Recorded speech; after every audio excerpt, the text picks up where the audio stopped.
मराठ्यांमध्ये जे काही वाद सुरू झालेले ते आणखी दृश्य स्वरूपात नाही, पण हे लवकर नाही मिटवलं गेले तर पुढे चालून परिस्थिती अवघड हे वाद करू नये असेच प्रयत्न महाराष्ट्राच्या पुरोगामी विचारसरणीमध्ये अनेक वर्ष झाले आणि आता ते प्रयत्न अजून व्हायची गरज आहे. ते करायला पाहिजे असं मला वाटतं. कारण शेवटी एका घरामध्ये एका आईवडिलांना 2 लेकरं असले तर त्यांना त्या दोन्ही लेकरांना समान अगदी वागवता येताना एक बॅलन्स साधावा लागतो. तर हेच तर समाज आहे अख्खा. असंख्य जाती आहेत, असंख्य विचार आहेत. यांना एकत्र बांधण्यासाठी मनापासून पोटापासून पोट तिळकीने प्रयत्न करण्याची गरज आहे.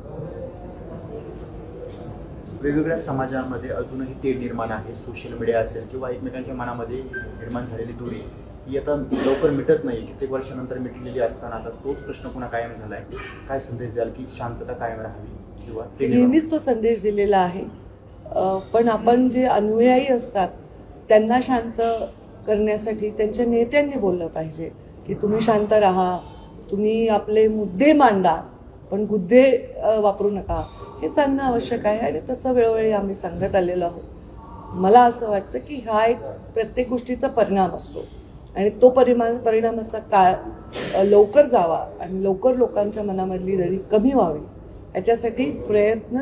जसं खूप मोठा रोग झाला असेल तर थोडं कडू आणि मोठं स्ट्रॉंग औषध द्यावं लागतं, तसं आता एका स्ट्रॉंग मेसेजची गरज आहे आणि आम्ही राज्यकर्त्यांनी ते केलं पाहिजे. शरद पवार यांनी छत्रपती संभाजीनगर दौऱ्यावर आले होते. एक अशी भूमिका मांडली जाते की महाविकास आघाडी असेल किंवा विरोधी पक्ष असतील ते या विषयावर ठामपणे बोलत नाहीये, त्यामुळे हा प्रश्न रखडून पडला असं भाजप वारंवार म्हणतं. हा प्रश्न मिटवण्यासाठी मोठ्या नेत्यांनी एकत्र येणं गरजेचं आहे. एकत्र येणं एका विषयासाठी विचार मांडण्यासाठी गरजेचं आहे. प्रत्येकाचे पक्ष वेगळे आहेत, प्रत्येकाला आपल्या पक्षाची शक्ती वाढवायची आहे. परंतु या जे आत्ता राज्यामध्ये चाललंय या विषयांवर भूमिका काय आहे पक्षांची हे त्यांनी पण मांडलं पाहिजे ना, की त्यांना हे सर्व मान्य आहे का, त्यांच्या आरक्षणाच्या बाबतीतल्या भूमिका काय आहे हे त्यांनी मांडलं पाहिजे. त्यांनी इतिहासात जे मांडले त्यासारखंच मांडलं तर स्वागत होईल आणि जे पूर्वी मांडले त्याच्यापेक्षा वेगळं मांडलं तर त्याच्यावर नक्कीच लोक रिॲक्ट करतील. त्यामुळे त्यांच्या सगळ्यांचे मांडणे हे फार महत्त्वाचे आहे.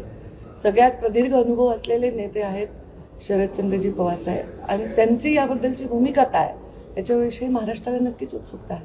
तरी मनोज जरांगे पाटील आता विरोधी पक्ष असतील किंवा सत्ताधारी असतील या दोघांनाही ते टीका करतात. विरोधी पक्षांना तर ते म्हणतात की आमचं जे काही वाद चाललाय, कीर्तन चाललंय, त्या कीर्तनानं आम्हाला कीर्तनात गुंतून ते खीर खाण्याच्या प्रयत्नात आहेत. म्हणजे विरोधी पक्षांना विधानसभेचे तोंडावर बोलतात. तुम्हाला वाटतंय का की कुणी शांत बसून राजकारण करतंय, कुणी बोलून असंख्य कॅमेरे आहेत, असंख्य लोक विचार मांडायला तयार आहेत. जिथे तुम्हाला थोडीशी खमंग बातमी मिळते तर ती तुम्ही दाखवायला येत आहे. पण माझा मुद्दा आहे मुद्द्याचा काय, मुद्दा काय, जिथे मुद्दा आहे तिथे मी बोलेन. बाकी कोणी काही बोलेल त्या प्रत्येक गोष्टीवर मी प्रतिक्रिया देणं आवश्यक आहे. पण राजकारण होतंय ओबीसी मराठा वादावर आता विधानसभेच्या निश्चितच होत आहे, सगळेच करतात होत आहे आणि ते रोखलं पाहिजे असं माझं म्हणणं आहे. एक आता राजकीय व्यक्तिमत्व आहे, तुम्ही तुमच्या सगळ्या पावलाकडे लक्ष आहे.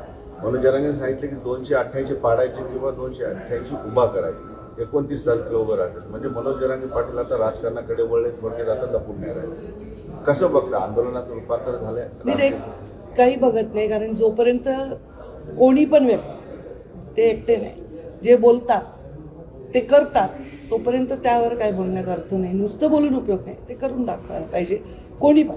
मी पण एखादी मोठी घोषणा करेन, फार दंड ठोकून बोलेन, पण मी प्रत्यक्षात करायला पाहिजे. त्यामुळे कोणी पण बोललं तर ते प्रत्यक्षात काय करतात याच्याकडे माझं सुद्धा उत्सुकतेने लक्ष आहे. बाकी याच्यावर मी टिप्पणी करण्याचं काही कारण नाही. महाराष्ट्रातील सर्व बातम्यांचे विश्वासार्ह व्यासपीठ, सकाळच्या सर्व सोशल मीडिया प्लॅटफॉर्मला लाईक, फॉलो आणि सबस्क्राईब करा. तसंच सर्व नोटिफिकेशनसाठी बेल आयकॉन प्रेस करायला विसरू नका.